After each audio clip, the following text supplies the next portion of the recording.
Phone की घंटी लगातार बजे जा रही थी, जिसे सुन सुनकर मेघा को गुस्सा आ रहा था। गुस्सा क्यों ना आए, वह अपनी नन्ही सी बेटी अमायरा को सुलाने की कोशिश कर रही थी। आखिर थोड़ी देर बाद फ़ोन की घंटी अपने आप ही बजना बंद हो गई। पर दोबारा जब फ़ोन की घंटी बजी तो चिल्ला कर बोली, अरे सुधीर, कब से तुम्हारा फ़ोन बजे जा रहा है, कम से कम फ़ोन तो उठा लो। उसकी रिंग सुन सुनकर अमायरा जग न जाए। पर सुधीर ने जवाब नहीं दिया, शायद बाथरूम में था। आखिर तिलमिलाते हुए मेघा उठकर बाहर आई। फ़ोन देखा तो माँ जी का था, जिसे देख मेघा और ज़्यादा आग बबूला हो गई। उसने फ़ोन उठाया नहीं, बल्कि काट कर एक तरफ पटक दिया। इतने में सुधीर भी बाथरूम से बाहर आ गया। मेघा, किसका फ़ोन था? और किसका फ़ोन होगा? तुम्हारी माँ का फ़ोन है। अरे तो तुम इतना गुस्सा क्यों हो रही हो? गुस्सा नहीं करूं तो क्या करूं? कितनी मुश्किल से अमायरा को सुला रही थी, पर उन्हें भी चैन नहीं।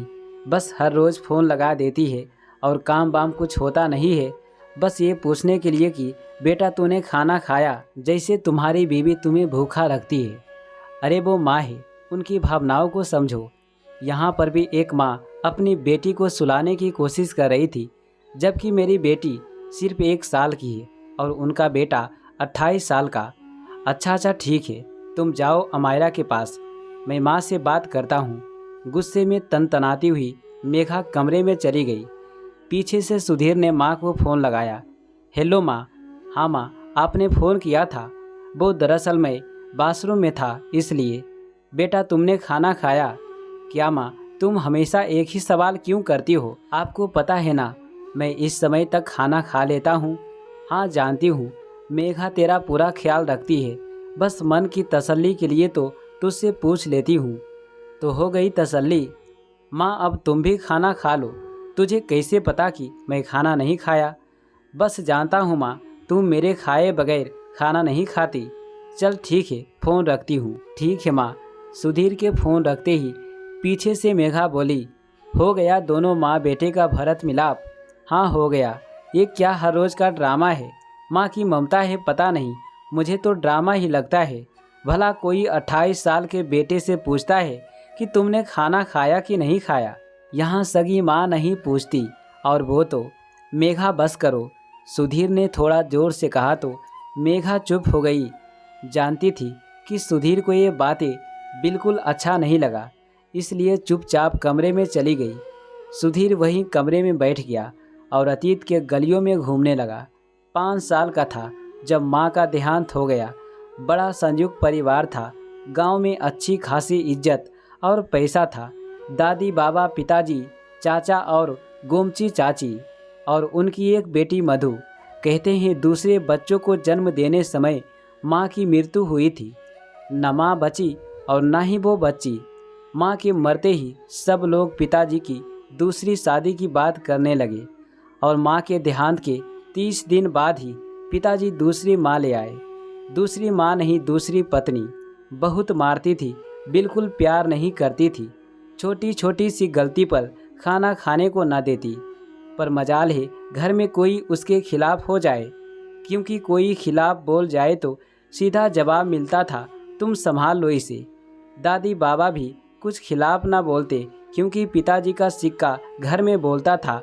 आखिर उन्होंने घर में पोता जो दिया था। जबकि चाचा चाची को ज़्यादा बोलने की इजाज़त ना थी। उनकी एक बेटी जो थी, चाहे उस पोते की ही सामत क्यों ना आई हो, ऐसे में एक ही सहारा था, गोमती चाची। वो बहुत प्यार करती थी। जब भी उसके पास जाता सबसे पहला सवाल यही करती, बेटा तुमने खाना खाया? कई बार सौतेली माँ से छुपाकर दरवाजे की ओट के पीछे कुछ खाने को दे देती। कई बार तो सुधीर के लिए सौतेली माँ की गालियाँ तक खा चुकी थी, पर चुपचाप बर्दाश्त कर लेती है। शुरू शुरू में तो चाचा ने भी खूब डांटा, 1-2 बार तो बेचारी चाची को पीटा भी। पर पता नहीं कैसा मोह था जो सुधीर और गोमती चाची को ममता की डोर में बांध गया। उसके बाद सौतेली माँ के एक बेटा हुआ, सुधीर का छोटा भाई। उसके बाद तो सुधीर को पिताजी भी नहीं पूछते। धीरे धीरे सभी ने बोलना छोड़ दिया। सौतेली माँ तो क्या बोलती, उनकी तो बला टली थी। पिताजी ज़्यादा कुछ बोले नहीं, उसकी तरफ से तो बेटे की परवरिश हो रही थी और चाची की ममता देखकर चाचा अपने आप ही ये सोचकर चुप हो गए कि जहाँ एक बेटी है वहाँ भगवान ने एक बेटा भी दे दिया। कोई देखकर नहीं कह सकता था कि सुधीर उनका बेटा नहीं बल्कि जेठौता है। उसे कभी भूखा न सोने देती, रात को उसे खाना खिलाती, उसके बाद ही खाना खाती।